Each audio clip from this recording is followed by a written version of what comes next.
Hello, I'm here with Diane Pisani, the owner of Home Watch Academy, and I'm David Oliver.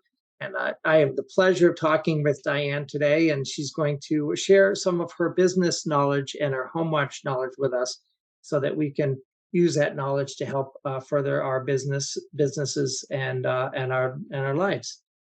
So, so Diane, tell us a little bit about your business and what you do. Well, first of all, you and I go way back, don't we?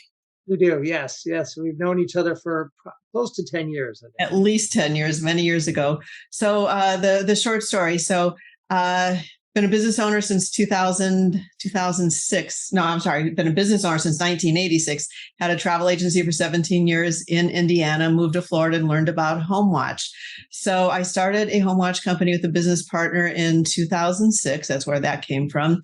And I very quickly saw that the industry was fragmented and really not recognized as a true profession. And there are a lot of folks where we call them neighbors doing favors or hobby home watchers were out there.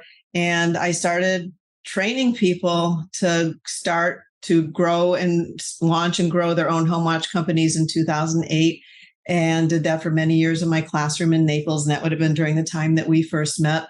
And in 2020, I took it to an online version, and it's the Home Watch Academy. So it's been a heck of a journey, Dave. It has been. I have seen you grow, and it's been pretty inspiring. So Thank you. kudos to you on that. So with that, tell us and our audience, do you think is your biggest challenge or obstacle in starting your business? Every small business, well, I guess every business of every size has challenges. In the world of home watch, we're not even really recognized as a true profession. We don't have a category on Google. We don't have a special type of insurance for us. So we're more of an emerging industry. So I believe we started as kind of a hobby business and people taking care of our seasonal homeowners because we're the ones who watch over the unoccupied homes. And then for years, I called it a profession. And now I truly say we're at the beginning of an industry because the industry is growing like crazy. Happy to say that with having the online e-learning platform, I'm reaching folks throughout the United States and Canada. And a couple months ago, I had more students from outside of Florida enrolled than I did in Florida. So it was really interesting for 1 month because I'm looking at my notes here. I had Minnesota, Wyoming, Alaska, South Carolina, and Rhode Island. So any place that has seasonal homeowners will find growth and opportunity when they start a home watch company. That's amazing. That is amazing. So I was supposed to answer about a challenge or anything. Well, the challenge was getting recognition. And a big thing for the seasonal homeowners is to know, first and foremost, why they need to have a home watch service and why they need somebody who's trained and certified. That's a challenge because most people are not familiar with it. And I will agree with you. I truly believe that one of the weaknesses of people looking to be successful in business, sales, marketing, any profession is understanding why you're doing it. Like, what's the motivation? Because if it's just to earn money, that's going to fail you in the long run. And I think really you have to love what you do, and you have to understand why. What's the purpose? Well, you and I talk about Simon Sinek, one of my favorite authors and speakers ever, and his books start with why. Every person considering starting a business is listening to this should read that book. So start with why book, and you've got to feel it in your heart. And I know my why every single day, because as a home watcher in the field, I saw our seasonal homeowners either being underserved or downright taken advantage of. And my why are the seasonal homeowners. That's who I work for technically. And to make a difference in the world, I train very cool people to launch and operate home watch businesses. So I've got hundreds of graduates out there over the years serving thousands and thousands of seasonal homeowners. And educating the homeowner helps them make good decisions so they're not hiring somebody that'll take advantage of them. That's the why, and that never changes. Awesome. So what advice would you give someone who was thinking about starting their own business? For any business, we already kind of said to start with why. And I'll give an example, what I see at the Home Watch Academy. Folks, and you got to start with your why and make sure it's the right business. Sometimes people think that, oh, I live in a home. How hard could it be to watch somebody else's? And let me tell you, home watch is not the easiest business in the world. I mean, we're out there working in the hot weather. We're watching over the homes. We find damage. We have a lot of responsibility. And folks, because they don't have a realistic idea of what it is to own a business, that's where they fail. That's where they will have a challenge. And other folks, but I'll tell you, you maybe see this in some businesses. I think they start a business and think people are just going to call them. You and I know how to network, don't we? That's true. That is true. Yep. And if you sit in your office and think you're going to do a couple Google ads or a Facebook ad and your phone's going to ring, it's not. People do business with people they know, like, and trust. And if you don't get it to a networking event or a meeting or a chamber or a realtor group, they don't know who you are. Correct. Yep. Many people, Dave too, and many people, I had a gal call me recently. He's like, Diane, I'm done with this networking stuff. It doesn't work. And I said, okay. And then I said, why not? Well, this doesn't happen. I'm not getting referrals. And I was biting my lower lip. I said, you've been in business 6 months. Yeah. Yep. People quit too soon. If you don't put hours into your business every day, and if you don't give it at least 2 years, you're not giving yourself a chance. Well, that's and I will espouse that, because you and I are both very into business networking. We're very successful at it, but it's work. It takes time and it takes dedication and consistency. We met at a function years ago, and then we kept crossing paths. If you would have met me just once, you're not going to send business to me. Yep, correct. You got to show. You got to go to work. Exactly.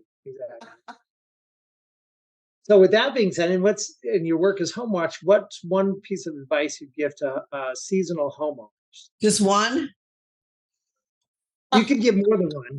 We could be here for a long time. That's okay. Seasonal homeowners, allow me to talk from my heart. I know you love your neighbors. Your neighbors love you back, but there's training, there's systems, there's responsibility, there's everything in operating any kind of home watch business or checking on anybody's home. Don't put that friendship at risk. Your neighbors are not insured to do this. Hire a true home watch professional who has invested in their professional training. They're insured, bonded, background checked, the whole 9 yards. So in our culture, they would be graduates of the Home Watch Academy.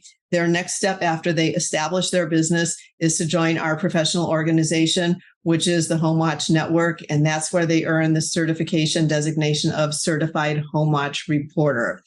There's sometimes, Dave, in business, sometimes I make good decisions. Sometimes I make not such good decisions. One of my best decisions was to get the domain findhomewatch.com.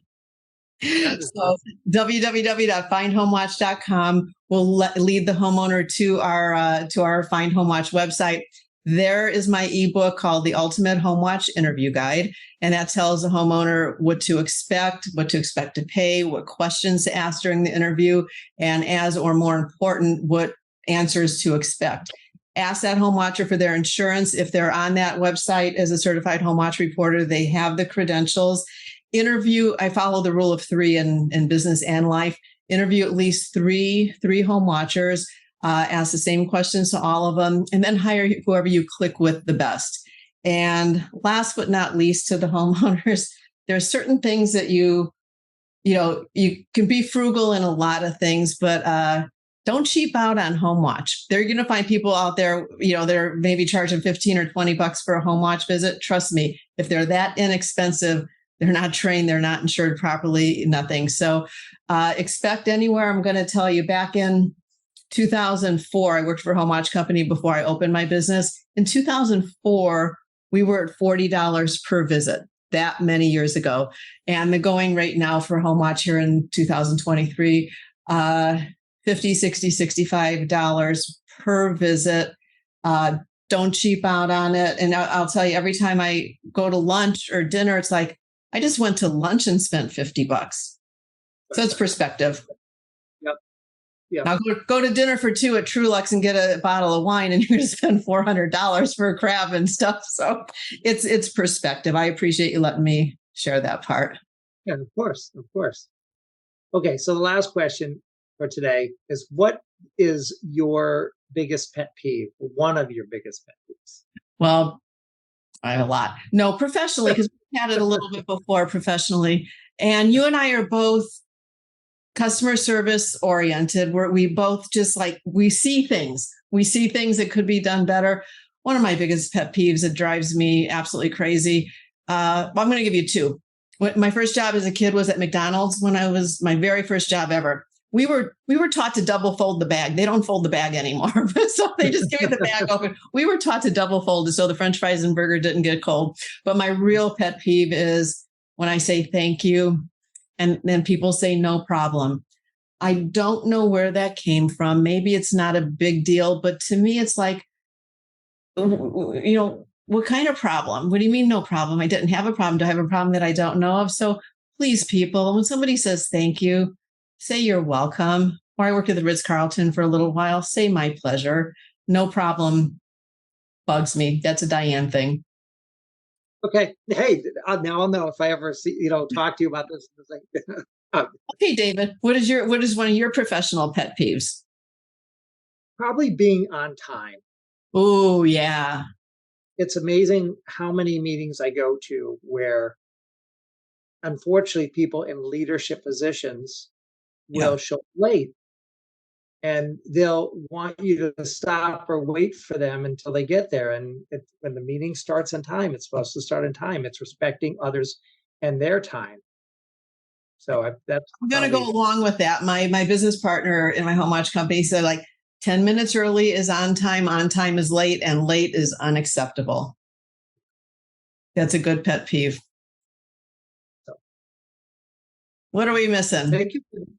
No, that's it. I mean, look, for the audience out there, Diane and I can talk for hours and hours about this, and so I really enjoy it. And we probably will at some point maybe do a follow-up interview together on something that relates to this, because I mean, I could just sit here and just exchange ideas back and forth. You have such a wide, because you are so well networked, you've got such a wide bunch of resources and professionals, and there's always a different perspective on the same subject, or just new stuff, because we're all out there hopefully we're doing the right thing. And those of us that are doing the right thing to our people, our clients, our customers, by us doing it correctly, we hope they don't hire the people that will do it incorrectly or take advantage of them, because that's absolutely unacceptable. So I really appreciate your time, and I'm sure that our listeners are going to get something out of this. And I thank you for the interview, and let's do this again. It's my pleasure. Thanks for your time out of your day too. Thanks, Diane.